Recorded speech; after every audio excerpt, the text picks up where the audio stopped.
ก็เป็นเด็กธรรมดาคนหนึ่งที่ชอบทำนู่นทำนี่เป็นเด็กแอคทีฟครับเป็นเด็กไฮเปอร์เลยชอบทำกิจกรรมชอบเล่นกีฬาชอบแบบเล่นดนตรีแล้วก็พยายามจะเรียนให้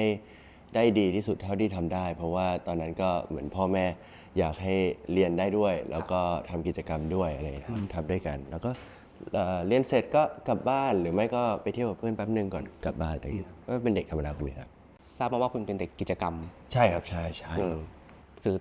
ทุกอย่างดนตรีกีฬาเอาหมดเลยครับหมดเลยใช่เพราะว่ารู้สึกว่าในเมื่อโรงเรียนเรามันมีโอกาสที่จะได้ทำอะไรพวกนี้แล้วมีเพื่อนที่เล่นกีฬาแบบเดียวกันเพื่อนที่เล่นดนตรีเหมือนกันเลยครับก็รู้สึกว่าเราก็เอามันทั้งสองอย่างเอาทุกอย่างที่มันพอจะมีโอกาสให้เราทำได้เพราะว่าก็รู้สึกว่าทุกคนก็ทำกันก็มันก็สนุกดีไม่มีอะไรเสียก็เลยรู้สึกว่าทำดีกว่าตอนนั้นชอบทำกิจกรรมไหนเป็นพิเศษไหมครับแต่ก่อนอยู่วงดนตรีครับชอบเล่นดนตรีครับแล้วก็จะอยู่ในทีมกีฬาของโรงเรียนครับหลายๆกีฬาครับซึ่งก็คืออันนี้ใช่ไหมมาอันนี้ใช่ใช่อันนี้เล่นดนตรีโอเคครับถ้ารูปนี้คุณนึกถึงอะไรบ้างครับอันนี้มันจะเป็นงานโรงเรียนครับชื่อว่า Benefit Bash ครับใช่จะเป็นงานโรงเรียนที่จะมีวงหลายๆวงของที่เด็กๆเขาเล่นกันในโรงเรียนนะครับเอามาออดิชั่นกันมาประกวดกันแล้วก็มาได้โชว์ในเวทีนี้ครับแล้วก็จะมีศิลปินใหญ่มาปิดท้ายครับแบบโรงเรียนผมก็จะมีเคยเชิญพวกพี่บอดี้สแลมมาโปเตโต้มาเดอะทอยอะไรพวกนี้มาครับใช่แล้วก็อันนี้แหละน่าจะเป็นเวทีแรกของผมที่ผมได้ขึ้นแบบเวทีใหญ่ๆจริงๆของโรงเรียนแล้วก็เล่นกีตาร์ด้วยอันนี้จำความรู้สึกตอนนั้นได้ไหมครับโอ้ยตื่นเต้นมากแล้วก็เป็นครั้งแรกที่ผมเล่นกีตาร์แบบโชว์ให้ทุกคนดูด้วยใช่ตื่นเต้นมากแล้วก็เรียกว่าอะไรเป็นประสบการณ์ที่ดีนะผมว่ามันเป็นจุดเริ่มต้นของหลายๆอย่างเป็นจุดเริ่มต้นของการขึ้นเวทีใหญ่ๆครั้งแรกเป็นจุดเริ่มต้นของการมีวงแบบจริงๆจังๆเป็นครั้งแรกครับคุณเล่นกีตาร์ในวงใช่ไหมหรือเป็นนักร้องนำได้ไหมเป็นนักร้องนำครับแต่ว่าเล่นกีตาร์ด้วยอันนี้น่าจะเป็นตอนโซโล่ครับแสดงว่าอยากเป็นนักดนตรีไหมครับหรือว่าอยากเป็นศิลปินไหมตอนเด็กไม่ได้คิดว่าจะเป็นศิลปินครับแต่แค่ทำเพราะว่ามันสนุกดีแล้วก็มีเพื่อนเล่นด้วยเหมือนกันก็เลยมีคอมมูนิตี้มีแบบเรียกว่าอะไรมีกลุ่มเพื่อนที่ทำอะไรเหมือนกันแล้วก็รู้สึกมีความสุขตอนได้ทำดีก็ดีกว่าไม่ได้ทำอะไรอะไรอย่างเงี้ยเราก็เล่นกีฬาก็เหมือนกันก็ดีกว่าไม่ได้ทำอะไรแล้วก็รู้สึกเท่ด้วยแบบเวลาเราเป็นนักกีฬาโรงเรียนนี้ครับพอมีโรงเรียนอื่นมาแข่งหรือว่าพอเราต้องไปแข่งโรงเรียนอื่นนี้เราจะได้ออกจากห้องก่อนคนอื่นแล้วเราจะได้ใส่เสื้อกีฬาที่เป็นทีมของโรงเรียนอะไรอย่างเงี้ยมันรู้สึกเท่ดีแล้วก็รู้สึกไม่ต้องเรียนครบคลาสด้วยแล้วก็ออกไปแข่งกับโรงเรียนอื่นก่อนมีชื่อวงไหมครับตอนนั้นที่เล่นผมอยู่3 วงในโรงเรียนผมอยู่3 วงวงแรกของผมคือ Survival วงที่2ชื่อว่า Cyclone วงที่3ชื่อว่า Toxic ครับวงที่3นี่จะเมนแบบเป็นอันหลักใช่3 วงเลยใช่อันนี้คือวงดนตรีที่แบบเรียกว่าอะไรเป็นเพื่อนๆแบบกลุ่มที่เป็นวงดนตรีที่ไปประกวดอะไรครับแต่ว่าวงของโรงเรียนก็อยู่แจ๊สแบนด์อะไรครับอยู่ Choir Gen Soprano อะไรครับก็อยู่หลายอันเหมือนกันเราได้เดินสายประกวดไหมครับหรือว่าเดินสายประกวดเหรอไม่ได้เดินสายขนาดนะครับแค่แต่เคยประกวดครับเคยประกวดจะประกวดที่โรงเรียนเนี่ยส่วนใหญ่ครับแล้วก็ประกวดถ้านอกโรงเรียนเคยมีประมาณ 3-4 เวทีครับใช่จริงๆเจมส์แนเข้าวงการบันเทิงจากการประกวดรายการหนึ่งใช่ครับใช่โอเคแล้วก็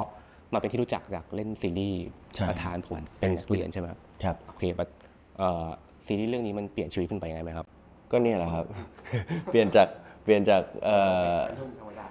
กเด็กวัยรุ่นธรรมดาจนกลายเป็นเด็กวัยรุ่นที่ไม่วัยรุ่นสักเท่าไหร่เลยยังไงใช่คือรู้สึกว่าด้วยความที่เราเริ่มอะไรมาเร็วมากๆครับผมเข้าวงการมาตอนประมาณ16แล้วก็เพิ่งมามีผลงานแรกตอนประมาณอายุ18หลังจากนั้นมาก็รู้สึกชีวิต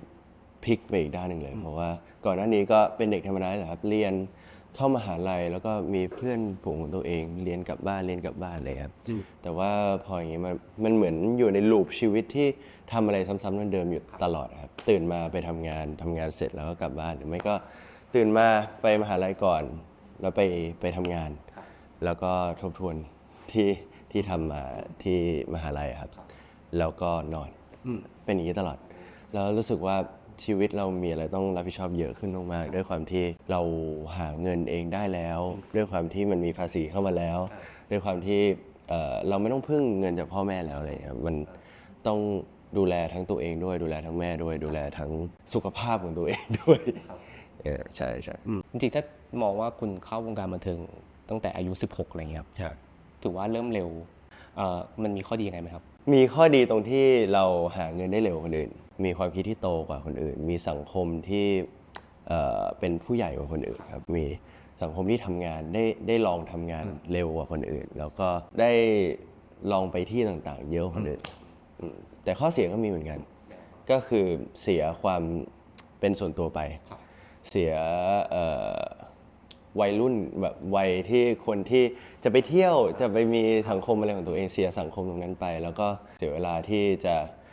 ได้เรียนเสียเวลาที่จะได้อยู่กับเพื่อนเสียเวลาที่จะได้ทำกิจกรรมของมหาลัยตามเด็กปกติครับ เป็นสิ่งที่เหมือนเราก็ต้องแลก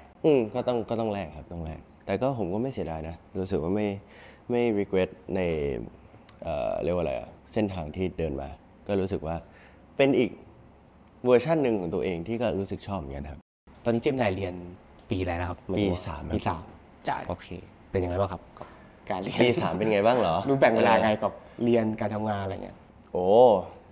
ช่วงแรกๆอ่ะแบ่งได้อยู่นะครับ ตอนปี 1เข้ามาแบ่งได้อยู่ ปี 2เริ่มแบ่งไม่ได้แล้วปี 3เนี่ยโอ้โหปี 3นี่ก็อันนี้ผมยังไม่ได้เปิดเทอมกำลังจะเปิดเทอมเดี๋ยวมารอดูกัน ว่าจะแบ่งได้หรือเปล่า แต่ว่าช่วงปี 3นี่จะเป็นช่วงฝึกงานแล้วครับ ใช่ เพราะว่าช่วงปี 3เนี่ยเขาจะมีให้เลือกว่าจะไปเรียนต่างประเทศไปแลกเปลี่ยนต่างประเทศสักเทอมหนึ่งหรือว่าต้องทำฝึกงานใช่แต่จริงๆเขาก็ต้องกลับมาฝึกงานด้วยแหละแต่เราต้องฝึกงานเยอะกว่าคนอื่นนิดนึงครับเพราะว่าผมไม่ว่างไปต่างประเทศใช่ไหมเพราะว่าผมต้องทำงานอยู่ ก็หาที่ฝึกงานอยู่ครับ แสดงว่าคุณจะเลือกฝึกงานใช่ไหมแต่ฝึกมันคือต้องด้านไหนครับหรือว่าเล็งไว้ที่ ด้านไหนก็ได้ครับอยากทำอะไรก็ทำได้เลยใช่แต่ว่าต้องเป็นบริษัทที่originate จากต่างประเทศครับ แต่ตอนนี้ก็คือยังดูไว้อยู่ ดูไว้อยู่ครับดูดิ ตอนนี้อายุ 20 20ครับ โอเค ชีวิตตอนนี้เป็นยังไงบ้างครับ พอใจกับมันมากน้อยแค่ไหนในสถานะตอนนี้ครับ ชีวิตตอนนี้พอใจแค่ไหนพอใจนะครับพอใจรู้สึกว่าเริ่มชินกับทุกอย่างที่เข้ามาเริ่มชินกับงาน เริ่มชินกับลูปนี้ที่อยู่มาประมาณปี 2 ปีครับเพราะว่าเรียกว่าอะไรเราทำความเข้าใจมันมานานมากแล้วอะรู้สึกว่าได้เจอคนใหม่ๆทุกวันอะไรอย่างเงี้ยก็มีความสุขดีครับแล้วก็เราก็พยายาม keep connection กับเพื่อนๆที่อยู่ที่มหาลัยอยู่ที่โรงเรียนอะไรอย่างเงี้ยครับ ในลูปนี้ของคุณมันมีอะไรบ้างครับ เรื่องเรียน เรื่องเรียนเรื่องงานเรื่องครอบครัว แล้วก็เรื่องตัวเองเนี่ยครับคนรอบตัว ก่อนที่ผมจะมาทำงานผมเหมือนแบบอยู่ในบับเบิลหนึ่งที่แบบเหมือนอยู่ในกรอบหนึ่งที่ไม่รู้ว่าโลกข้างนอกเป็นยังไงเลยอะใช่แบบผมก็เลยต้องปรับตัวเยอะมากๆเพราะว่าก่อนหน้านี้ผมก็เนี่ยแหละเป็นเด็กที่ไม่รู้อะไรเลยอะแบบไปโรงเรียนแล้วก็กลับบ้านมากับพ่อแม่อะไรเงี้ยชีวิตจะมีแค่เพื่อนกับพ่อแม่โอ้พอออกมาแล้วรู้สึกว่า ได้เจอโลกกว้าง ได้เปิดอะไรเยอะเลย เพราะว่าสังคมแบบข้างนอกอย่างเงี้ยผมก็ไม่เคยคุยกับเด็กที่เรียนโรงเรียนไทยมา ไม่รู้ว่าเด็กที่เรียนโรงเรียนไทยมาเป็นยังไงอะไรอย่างเงี้ยก็โอ้เปิดโลกเหมือนกัน แล้วก็สังคมข้างนอกสังคมการทำงานสังคมที่อยู่กับรุ่นพี่ที่โตกว่าอะไรครับเปิดโลกมากต้องปรับอะไรเยอะเลย แสดงว่าช่วงแรกๆคุณน่าจะปรับตัวเยอะเหมือนกัน ใช่ครับผมเหมือนคนที่อยู่ใต้น้ำอะมาตลอดอ่ะพอโผล่หัวออกมาแล้วแบบโอ้โหอะไรวะเนี่ยอะไรอะ สิ่งที่คุณได้เรียนรู้ในวัย 20 ปีครับ คืออะไรบ้างครับ เรียนรู้การทำงานครับเรียนรู้ว่ามันมีคนที่มองเราในหลาย ๆ มุม ซึ่งเราควบคุมไม่ได้ แล้วก็เราก็แค่ทำตัวเองให้ได้ดีที่สุดครับ แล้วก็เรียนรู้ว่าทำแบบไหนถึงจะดีครับทำเรียกว่าอะไรอะทำตัวแบบไหนที่จะเหมาะกับสถานการณ์แบบไหน เพราะว่าก่อนหน้านี้ไม่รู้เลย ใช่ ซึ่งตอนนี้ก็ได้เรียนรู้อะไรมากขึ้นครับ ตอนนี้มีผลงานอะไรบ้างครับ เจมินายอยากให้อัปเดตนิดนึง ตอนนี้เหรอครับตอนนี้ผมมีซีรีส์เรื่องหนึ่งออนอยู่ครับเป็นซีรีส์ที่ ชื่อว่า My Love Makeup เขียนรักได้อย่างลบครับ My Love Makeup ครับฝากด้วยนะครับ ปีหน้าก็จะมี The Dark Dice ครับ เป็นซีรีส์เหมือนกันนะครับแล้วก็อะไรอีกหลายอย่างใช่ใช่ แสดงว่าตอนนี้ก็คือเหมือนมุ่งมั่นกับการแสดง ใช่ครับใช่ใช่จริงๆก็ทุกอย่างแหละครับใช่เพราะว่ามันก็มีโอกาสหลายๆด้านที่เข้ามาครับทั้งการแสดงที่เปิดตัวผมให้ทุกคนรู้จักใช่ไหมครับมีการร้องเพลงการอยู่ในวงการดนตรีวงการการร้องเพลงอะไรอย่างเงี้ยครับแล้วก็เนี่ยแฟชั่นก็มีแล้วก็โอ้ยมีหลายอย่างมากเลยที่เป็นโอกาสในวงการบันเทิงครับก็อยากลองทำทุกอย่างครับ ผมในวัย 30 ปีถ้าในด้านการทำงานในวงการบันเทิงก่อนนะผมอยากเล่นหนัง อยากอยากมีอัลบั้มเป็นของตัวเอง อยากเป็นศิลปินที่คนไทยรู้จักทั่วไปครับ แล้วก็เป็นนักแสดงอยากเป็นดาราที่ global มากกว่านี้ครับ อยากไป global มากกว่านี้ แล้วก็อยากเป็นแบรนด์ ambassador ของอะไรสักอย่างหนึ่งที่ไป global ได้ครับใช่แล้วก็ถ้าเป็นทางด้านชีวิต ก็รู้สึกว่าตอนนั้นน่าจะก็อาจจะมีครอบครัวแล้วครับอาจจะมีครอบครัวแล้วไม่แน่ใจใช่เพราะว่าแม่อนุญาตให้มีแฟนตอน 30 ครับ จริงว่าเนี่ย ทำไมครับ แต่ผมไม่ฟังแม่หรอกใช่แต่ว่าแม่อนุญาตให้มีแฟนตอน 30 ทำไมครับทำไมคุณแม่ ไม่รู้เหมือนกันสงสัยเขาห่วงลูกมั้ง แต่ว่าจริงๆเขาไม่ได้อะไรหรอกครับ แต่ว่าเขาแค่รู้สึกว่าอยากให้ผมรับผิดชอบตัวเองให้ดีก่อนที่จะไปดูแลใครได้จริงๆครับ แต่รู้สึกว่าตอนนั้นน่าจะมีครอบครัวแล้ว แล้วก็น่าจะเป็นพ่อที่ดีได้แหละมั้งโอ้ยถ้า 30เราเป็นพ่อได้แล้วเหรอผมจะแต่งงานตอนไหนวะเนี่ย ไม่รู้เหมือนกันแต่ว่าก็คิดไว้ว่าจะเป็นอย่างนั้นครับใช่แล้วก็อาจจะทำธุรกิจอย่างอื่นครับ ตามไปด้วยครับ แฟนคลับเป็นยังไงบ้างครับหมายถึงว่าเราเทคแคร์ดูแลเซอร์วิสอะไรกันยังไงบ้าง โอ้แฟนคลับเหรอครับ แฟนคลับก็ตามเช็คดูใน Twitter ทุกวันครับ แล้วก็ดูฟีดแบ็กตลอดครับว่าเขามองเราเป็นยังไงเขาชื่นชมผลงานเรามากแค่ไหน ชอบนะครับชอบที่มีคนคอมเมนต์ในสิ่งที่เราทำในทุกๆวัน แล้วก็ชอบในความรักของเขาที่เขาไม่ได้หวังอะไรครับเขาหวังแค่ผลงานของเราที่จะทำให้ได้ดี ซึ่งมันก็เป็นหน้าที่ของเราอยู่แล้วครับดีใจครับดีใจที่มีแฟนคลับขอบคุณที่เลือกที่จะสปอร์ตเรา แล้วก็ขอบคุณที่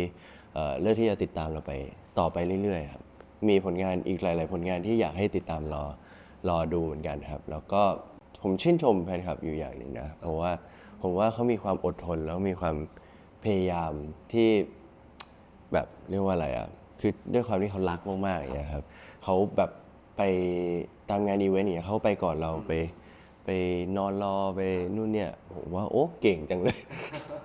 แบบเขาดูรักเราจริงๆอ่ะก็ขอบคุณมากๆครับแล้วก็หวังว่าจะได้เจอกันอีกหลายๆงานครับ เรียบร้อยถึงแล้วขอบคุณมาก ขอบคุณนะครับ